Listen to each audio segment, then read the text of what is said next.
واحد قال لي يا أخي الفليلة هذه حقك، هذه الفليلة طبعا.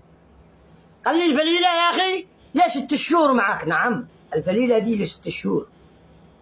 أنا أقدر أجيب فليلة جديد، مش فليلة أبو الكرافتات ديك والجاكيت واليلق، واركب أحلى سيارة وادخل أسكن بأحسن بيت، بس أكون فتال مثلك، أكون فتال زيك، أطبل للقيادات الفاشلة، أنا أطبل لهم. أنا عندي لسان يبرك جمال، لو قدامي جمال أبركه، فاهم لك؟ لو أنا أستخدم هذا اللسان زيك، لساني أستخدمه زي ما أنت توزع أبو 10 أبو 5 ساعات العروض تقتل، أنا والله بصير أنا الكينج. إذا كنت أنت شلفوت، أنا إيش بصير؟ بصير ملك. أي قائد من دول القيادات اللي عندك ببيع له كلام وبعيش، لكن لا يمكن أن أبيع الوطن بمبلغ من المال.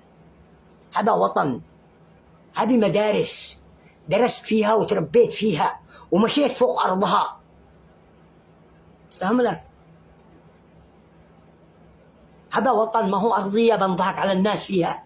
هذا وطن. قبل ما تبيع الوطن يا أخي وتستلم 10,000 سواء استلمته أو ما استلمته، قبل ما تبيع الوطن فكر أن تشتري وطن. ما بتحصل، مستحيل. هذا الشيء الوحيد اللي ما بتحصل أنك تشتريه. لو تروح وين ما تروح ما بتشتري وطن يا أخي. الوطن ليش يقول لك الوطن غالي؟ لأنه ما يباع. لو كان يباع كنا بنسلمه لكم بنمشي. لو كنت أحصل ذكرياتي الطفولة في مكان ثاني عادي بروح، مش مشكلة، بروح أدور أي وطن مستور حالي.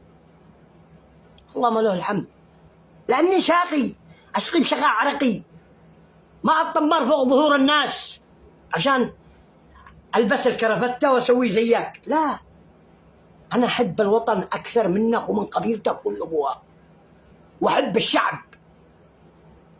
أنا لما أتكلم من أجل الشعب، ما أتكلم من شانك أو من شان قائد أو أخاف من قائد، لا والله، أنا أتكلم من شان الشعب. لازم الشعب يسمعني. أنا لما الناس ينشروا الفيديوهات حقي، أنا أنشر بالتيك توك وهم ينشروا بالفيسبوك، ينشروا بكل مكان، أنا ما أزعل. ليش؟ أشي صوتي يوصل للشعب عشان الشعب يفهم المعاناة اللي عاناها، لا يوقف في المظاهرات مع الجرارين حق الانتقالي. وشكرا.